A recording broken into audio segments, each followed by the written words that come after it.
Hi hello guys, welcome back to our YouTube channel. ಇಂದಿನ ನಮ್ಮ ಭಕ್ತಿಯ ಪಯಣ ಪ್ರಾರಂಭವಾಗುತ್ತಿದೆ ಪವಿತ್ರವಾಗಿ ಕಂಗೊಳಿಸುವ ಚಾಮುಂಡಿ ಬೆಟ್ಟದ ದಿಕ್ಕಿಗೆ.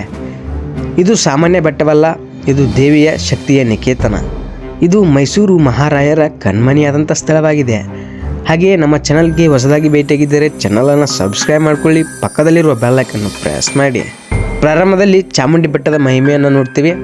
ಚಾಮುಂಡಿ ಬೆಟ್ಟವು ಮೈಸೂರಿನ ಈಶಾನ್ಯ ಭಾಗದಲ್ಲಿರುವ ಪ್ರಖ್ಯಾತ ಪವಿತ್ರ ತೀರ್ಥಕ್ಷೇತ್ರ. ಇದು ಸುಮಾರು 1065 ಮೀಟರ್ ಎತ್ತರದಲ್ಲಿದೆ.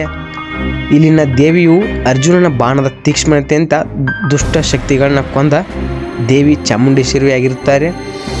ಈ ಬೆಟ್ಟದ ಮೇಲಿದ್ದ ಶಕ್ತಿ ರೂಪಿಣಿ ತಾಯಿ ಚಾಮುಂಡೇಶ್ವರಿ ದೇವಿಯ ಗರ್ಭಗುಡಿ ಶ್ರದ್ಧಾ, ಭಕ್ತಿ, ಧೈರ್ಯಕ್ಕೆ ಸಂಕೇತ.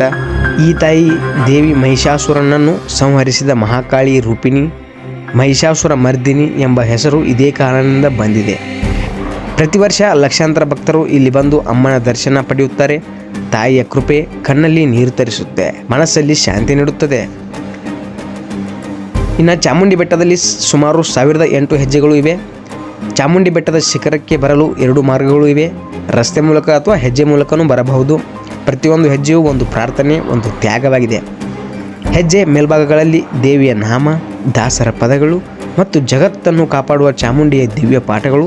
ಹಾಗೆಯೇ ಮಹಿಷಾಸುರನ ಪ್ರತಿಮೆಯನ್ನು ನೋಡ್ಬೇಕಂತಂದರೆ ಬೆಟ್ಟದ ಪ್ರವೇಶದ ಬಳಿ ಮಹಿಷಾಸುರನ ದೊಡ್ಡ ಪ್ರತಿಮೆ ನಿಮ್ಮನ್ನು ನೋಡುವುದು ವಿಶೇಷ. ಅವನ ಕೈಯಲ್ಲಿ ಗದೆ ಇರುವುದು, ಮುಖದಲ್ಲಿ ಕ್ರೋಧ.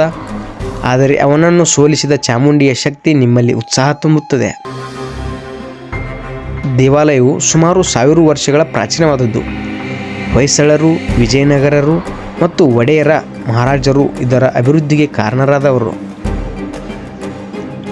ಬೆಟ್ಟದ ಮೇಲಿಂದ ಮೈಸೂರಿನ ಒಂದು ನೋಟವನ್ನು ಮಾಡಬೇಕಂತಂದರೆ ಬೆಟ್ಟದ ಮೇಲಿಂದ ನೋಡಿದರೆ ರಾತ್ರಿ ಮೈಸೂರಿನ ದೀಪಾಲಂಕಾರ, ಅಮ್ಮ ಎಂದು ಕೂಗಿದರೆ ಭಗವತಿ ಕೃಪೆ ಸುರಿದಂತೆ ಅನಿಸುತ್ತದೆ ಸ್ನೇಹಿತರೆ.